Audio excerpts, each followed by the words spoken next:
were 60,000 people, 0 incidents Yeah, last week, that's 0. amazing, incredible. So it does happen. It does happen. And I, So I think I think yeah, and you could advise me if I'm a little off in this. I think when we look at the Constitution in its full glory, it's a bloody beautiful glory. I mean, the First Amendment, given the right to freedom and speech and religion, all those things, is butted with or jutted or buttressed by the Second Amendment, which is the right to bear arms. And I think people think that right to bear arms mean I have the right to hunt or right to self-defense. No, you have the right to hear, to be heard, and if people don't hear you, you have a right to bear arms forcibly to let them hear you. That if you're not being given that right to speak, then you have a right to forcibly speak. I think that's, for me, that's my understanding of the First and Second Amendment. The First Amendment is telling me that's you right. have freedom to speak, but if your government is no longer allowing you to be heard, then you have the right to Mhm, forcibly be heard. And I think mhm. that's what it looks like to me, because I don't see the forefathers thinking, oh, I we got to give people the right to hunt. I can't see such an illustrious document just for hunting. Oh, we got to have the right, give the right for people to protect themselves.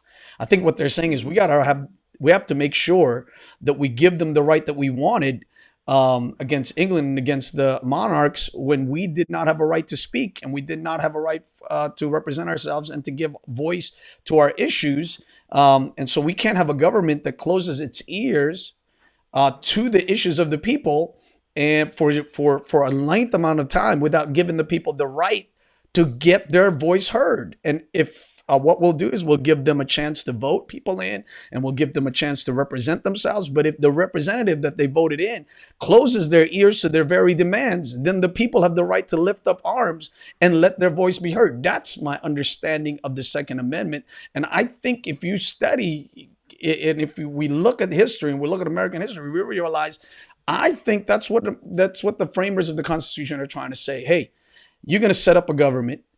They better give you the right to speak and the right to do all the things that God has given you the right to do. If they refuse to give you that right, and you lobby and you do all the things that you need to do, and they still refuse to give you that right, then you have the right to bear arms.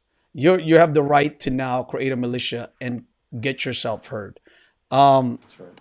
I mean, that's a little bit aggressive, but I think if we open it up, unpack it a little bit, it makes Mhm. sense to me that that's what the framers of the Constitution are trying to do.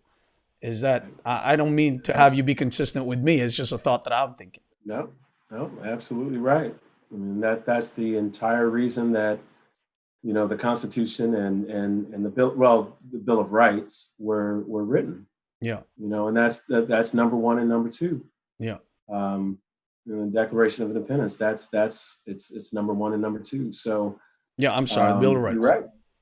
Yep, Bill of Rights. Yeah, so the right of the people shall not be infringed. And so if you have infringement of those rights, especially if the government that you put up in office is refusing to hear your voice, then you have a right to be heard, lobby, and all those other things. And then if you still can't do it, then it's that's what Americans did back before the revolution that started the Revolutionary War.